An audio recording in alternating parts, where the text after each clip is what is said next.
বন্ধুরা এখানে মেয়েটি স্কুল থেকে বাড়ি ফিরছিল এবং দুটি ছেলে তাকে তাড়া করে। তখন মেয়েটি ভয় পেয়ে এগোতে যায় এবং সামনে থাকা একটা লোকের সঙ্গে ধাক্কা লেগে যায়। তখন লোকটাকে দেখে সেই ছেলেগুলো চলে যায়, কিন্তু সেই মেয়েটার দিকে লোকটা তাকিয়ে থাকে। তারপরের দিনে ছেলেটি ভদ্র হয়ে সেজে রাস্তাতে বসে থাকে এবং মেয়েটি আসতে থাকে। তখন মেয়েটি তাকে দেখে হাত থেকে তার কাগজগুলো পড়ে যায়। হঠাৎ সেই কাগজগুলো তুলতে সেই ছেলেটি চলে যায় এবং তাদের মধ্যে দেখা হয়। এভাবে তারা একে অপরকে দেখা করতে করতে একদিন দুজনকে পছন্দ করে নেয়। আর একদিন মেয়েটির আসতে আসছিল, তখন সেই ছেলেটা মেয়েটির উন্না ঢাকা মুখটা দেখতে চাইছিল। তখন তার বন্ধুর সাথে আসছিল, তখন মুখটা দেখার জন্য তার বন্ধুকে পাঠিয়ে দিল। তখন সে মুখটা খুললো, তখন কিন্তু খুললো না।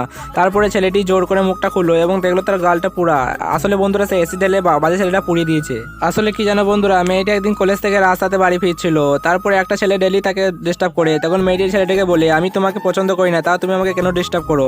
তোমার মতো বাজে মতো বুক আর তুমি লম্পট ছেলে, তাই তোমাকে পছন্দ করি না। কিন্তু ছেলেটি বলে, না আমি তোমাকে ভালোবাসি। তখন মেয়েটি চড় মেরে দেয়। তারপরে সে বাজে ছেলেটা তার বন্ধুকে কাছে নিয়ে মেয়েটিকে এসিড মেরে দিয়ে চলে যায়। আসলে বন্ধুরা সেই ছেলেটাই হচ্ছে এই ছেলেটা যে তাকে এসিড মেরেছিল।